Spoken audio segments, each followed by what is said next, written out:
Hi, welcome to the Photo Flunky Show, episode 129.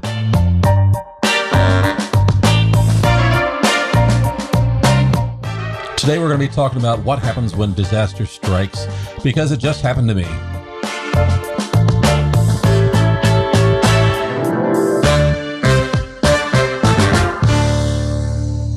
Hi, my name is William Beem. Hi, I'm Lee Beem. And I am recovering from a disaster, and we just kind of wanted to go over a little bit because it seems topical because the pain is fresh. And we kind of talk about when can disaster strike, the things that you need to think about when it happens, and then at the end, I kind of want to give a few of my tips for backing up all the things, because even if you've got a great backup, that may not necessarily be everything to help you recover, but it certainly is at the core of it. So before we get any further along, we're here to help photographers to become better visual storytellers so they can take better photos to share, sell, and remember. Show notes for this episode are going to be available at williambeem.com/episode 129. I'm still smarting from the pain of my disaster. And let me start off with what happened. The core of my computer system is an Apple iMac. You know, it's one of those nice 5K models. It's not necessarily the biggest, baddest one. It's certainly not one of the iMac Pros. But at the heart of it is a SSD drive, a solid state drive. And that thing decided that it did not want to play anymore. That's just really, this one of those things, you come in here and I think you go through the stages of denial. It's like, and the first one is disbelief. It's like, I can't believe this damn thing won't work anymore. It's about 3 years old. So it's just, if I didn't buy Apple Care on this thing, but if I had, it would have probably just been at the expiration time. Good thing you didn't. Yes, because it was a pricey little thing. I mean, solid state drives are more expensive than regular drives. And I don't mind that as much because typically they're supposed to give you much better performance. But when they die, it's not like a sector at a time. They're just flat out dead. And that's exactly what happened to me. This thing froze up. I could not do anything. I tried to reformat it and reinstall, and the drive couldn't even be found. So it was up for a replacement. And I looked at a couple of things. I looked at the idea of buying another drive online and installing it myself, or going down to Apple. And the difference in price wasn't that much that convinced me that I wanted to try and take this iMac apart and put it back together again myself, because Apple makes things where it's really hard actually to get into them anymore. Yeah, on purpose. I'm pretty sure it's on purpose. They want you to use their stuff, and that is it. And they price accordingly too. Mm-hmm. But I got it back in. I'm in the process of rebuilding. But yet, you wouldn't know it, last week, we were still able to do our podcast, and we were still able to do the things that we needed to do, kind of because I had other things in place that let me continue on doing it. I said that disaster can strike at any time, and I want to amend that. Disaster strikes at the worst time. Yeah, it's always a bad time. I mean, because what is a good time for disaster? When you've got plenty of money and you've got other things that you could be doing. And we just recently found out, as many people do, that we've got other expenses to come up with. Our daughter, needs some braces. We have other expenses around the house. And as we were coming to grips with that, then the hard drive crashes. And it's just like, okay, look, how many things can we pile on at one time? Well, Apple tends to time its expensive repairs with major other commitments that we have. Yeah, I don't know how they do that, but it seems that it is just never a good time. So basically, disaster can strike at any time, but my thought is disaster always strikes at the worst possible time, which is why you need to have as much preparation as you can have. This may have been due to a power outage that we have. I've got my computer plugged into a nice, big, heavy-duty UPS, and that should regulate the power. But you know what? I don't know if something could have come in through maybe the network wiring or some other connection that I had that isn't being suppressed. Or maybe it was just time for that drive to go. I have no idea. I can only speculate. But it died, and it was down probably close to a week. Not quite a full week, but close to a week. Mm-hmm. That was just, we had to get by without it. So that kind of led us into the thought that it's not so much about disaster recovery, it's about business continuity. And that may or may not apply to you. And the reason I say that is because I've got my computers and Lee has hers. We do not do things the same way at all. No, we don't. and that's kind of a running theme on this show. But that's one of the things I actually love, is the fact that we look at this from two different points of view. Here's the reason why. So I'm going to give you a little history on my computer. And this is not the first time I've had problems with an iMac that, something somewhere crashed. Even if it wasn't the iMac itself, I had a different RAID array attached before, and it crapped out. And I couldn't get it replaced immediately because there was a little chip, the controller for the RAID array, and they didn't make those anymore. So that's convenient. I got lucky that they had a few left in stock. They weren't making them anymore. It wasn't a current product. They sent me one of those so I could recover my data. And then I had to go off and buy yet another RAID array, which is the one I've got now. It's a OWC Thunder Bay. It's like a 4-drive bay. And I use soft RAID with that. So in other words, that the software will constantly get updated. I don't have to worry about a little hardware chip somewhere there that's going to get outdated and nothing can read my drives anymore if it crashes. But it just goes to show any stupid little thing that you really don't think about when you're buying can cause you a problem. And I'm the kind of person that keeps almost all of my photos that I take. I keep the raw images. I keep the processed photos and results.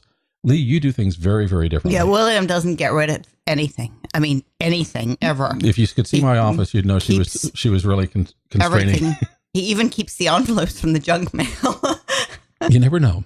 Well, you don't. Maybe we need paper for a fire or something. All right. I mean, I'm looking behind her and I see all of my old record albums from the 80s, and I don't have a record player anymore. I didn't keep the record player, but I've still got the albums. Mm-hmm. I need to throw those out. Well, I've tried, but I looked at the cover and I thought, this is art. There's a lot of stuff. I don't, and this is just how I am in life. I grew up moving regularly, and a lot of the times there were big moves. There were international moves. I kind of got used to living in a way that you could settle in, but you didn't accumulate stuff. You didn't hoard stuff because there was always this major clear out and overhaul every 2 to 3 years where you had to sort of, what do you call it? Like when you downscale your stuff so that you can move it somewhere. And I treat the rest of my life pretty much like that. And I don't keep and save things on the computer. I mean, I do back stuff up, but nothing near what William does. And I don't back everything up either. Here's the difference in our workflow. I keep stuff because I may use it at some point in the future. I may use it in a demo. It may be something I can sell as a photo or license to somebody. There's potential is the reason that I keep these things.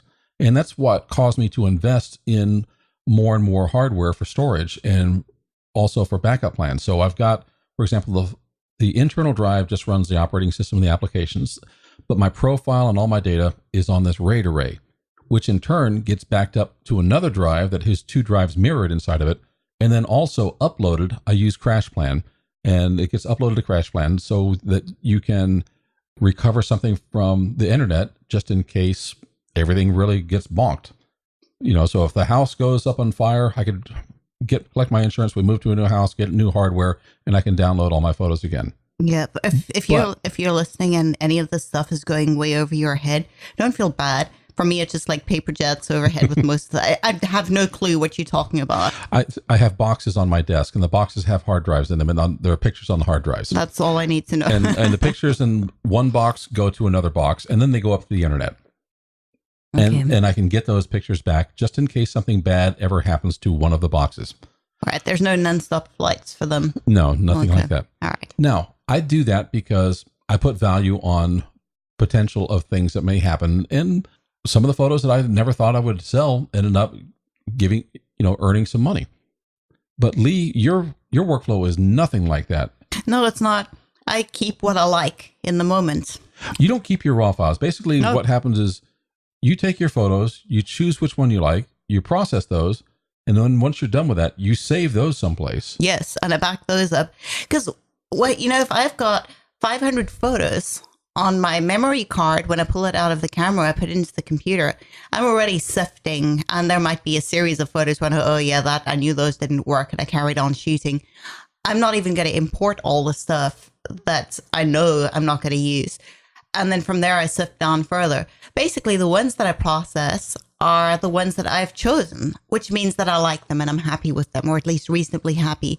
Those ones get saved, and my favorites get backed up in more than one place. But I have no need for anything that I don't like. And my tastes change, my needs change, my preferences change. So unless it has some personal sentimental value to me, I'm not hanging on to pictures of, the sunset in 1997 or 2014.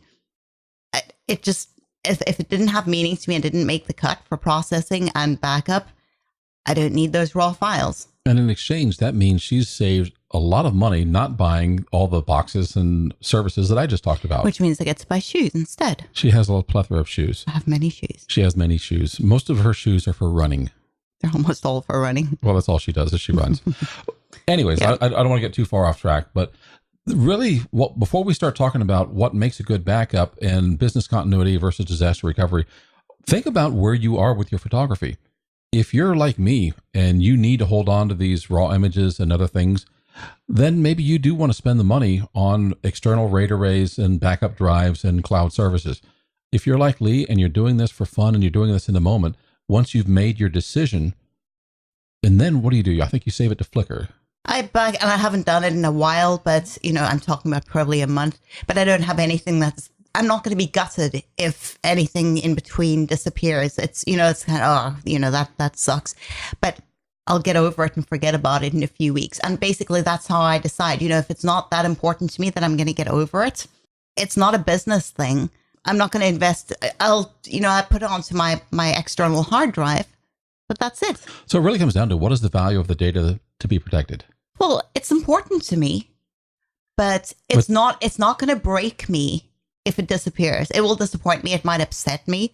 It will upset me. I'll have many choice words to say about it in the moment, but I also know that I'll move on and get over it. Okay, let's take this as you use a laptop. Mm-hmm. If that laptop hard drive crashes, it's not recoverable. What does that mean to you?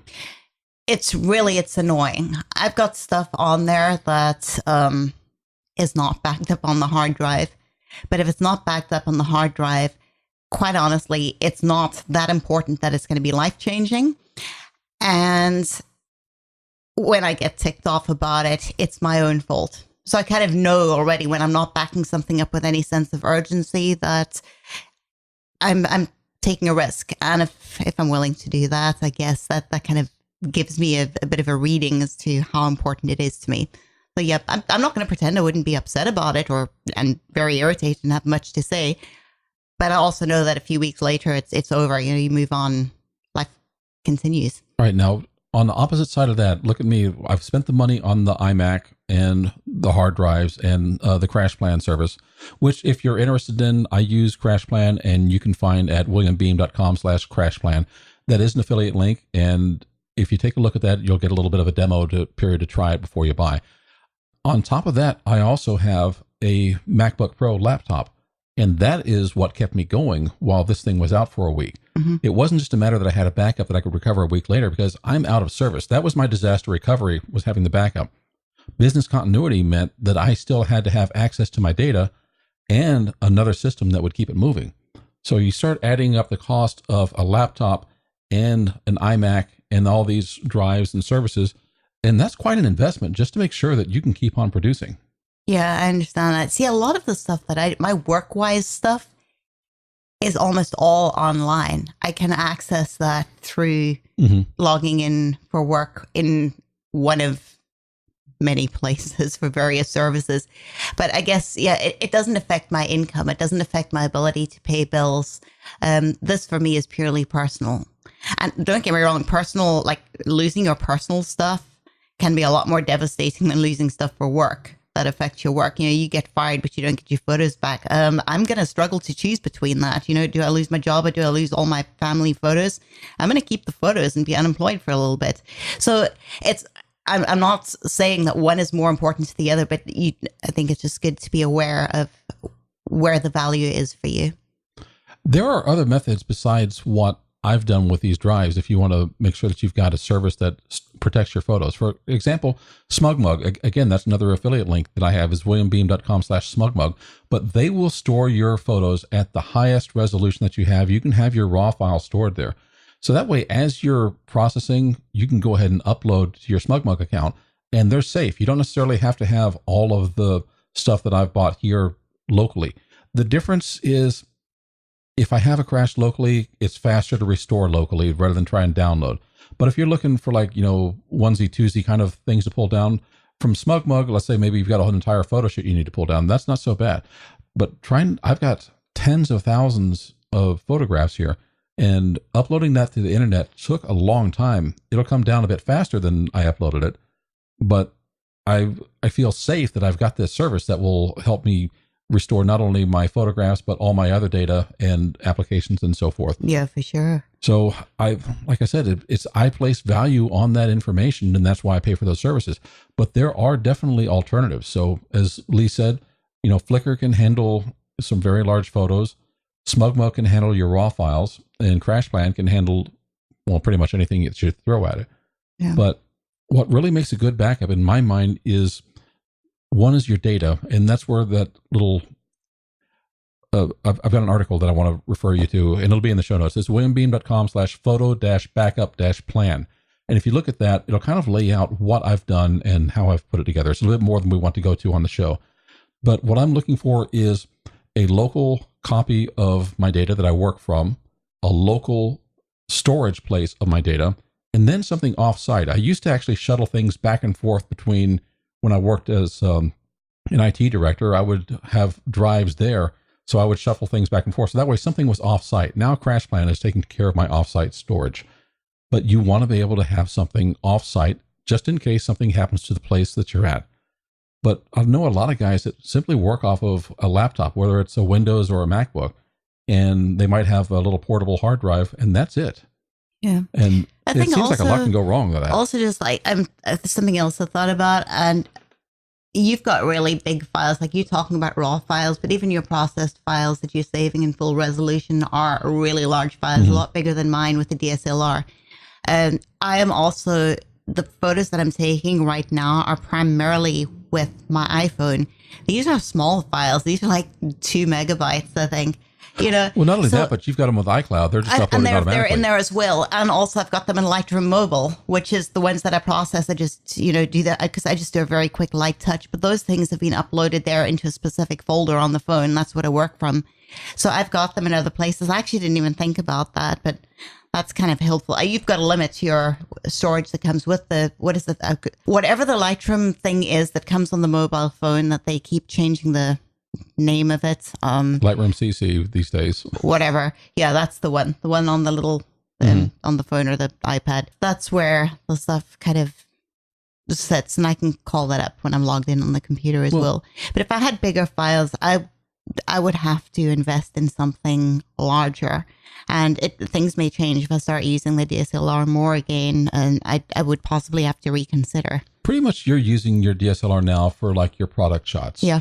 So when you're doing your product photography, that's not your Lightroom. I think your daily work that you're doing on for your fitness industry stuff is iPhone. Social media stuff, because it's time. It's just so quick for me to... Well, it does the job too. Yeah. And it's very easy, and it does the job. When you're doing your product photography, you're bringing out your DSLR.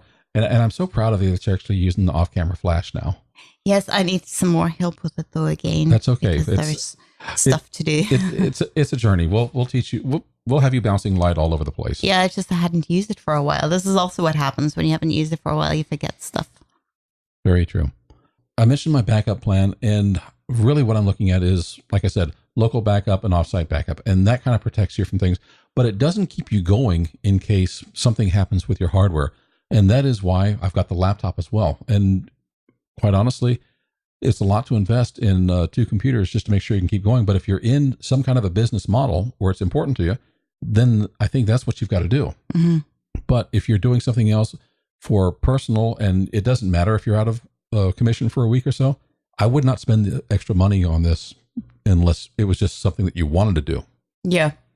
There are various tiers of what you've done. You don't necessarily need everything. You've given various options. My purpose for buying the MacBook Pro was to have a computer to take with me when I was doing my travel photography. Yeah. And I still do. But it's also something I could plug in. So when we did our podcast last week, the iMac was gone. I just put the MacBook Pro here in place, and we've got a mixing board and, a recording station, and we just plugged everything into that. I loaded the software and our music on there, and it was good to go. Yeah. So I don't have my audio work really required to have the computer in place to do it. All it's doing is, all the computer's doing for that is really just, one, it's letting me do the music or what it sounds we do as we do in the podcast. And then I'm doing my audio processing in Adobe Audition afterwards. Mm-hmm. But I couldn't do that or even upload it to my hosting site without a computer. So last week's podcast was courtesy of my MacBook Pro. Yes, it worked. And that's really what this is all about. Is sometimes disaster strikes, and then you either need to just suck it up and wait, or you need to have some kind of a business continuity plan. And that's what worked for us. It wasn't the most, it wasn't the most high end thing, but we had the equipment that we needed to keep on moving and making things work for us. We hope this has been helpful for you. And honestly, we would really love it if you would subscribe to the Photo Flunky Show. Just go to williambeem.com/iTunes. It'll take a link to you right over to the iTunes page. You can subscribe there. Or if you're listening on a phone right now, please go ahead and subscribe, and you'll get the show delivered to you every week when it comes out on Wednesday at 10 a.m.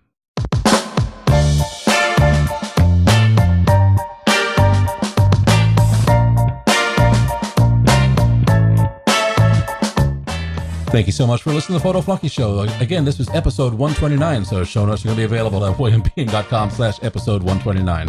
Hey, if you've got Lightroom and you like doing portraits, I've got a free gift for you. It is called Lightroom Classic Portrait Brushes, and you can find them at williambeem.com/free brushes. And that will help you enhance eyes, irises, skin, and brighten teeth. Thanks so much. We'll see you again next week.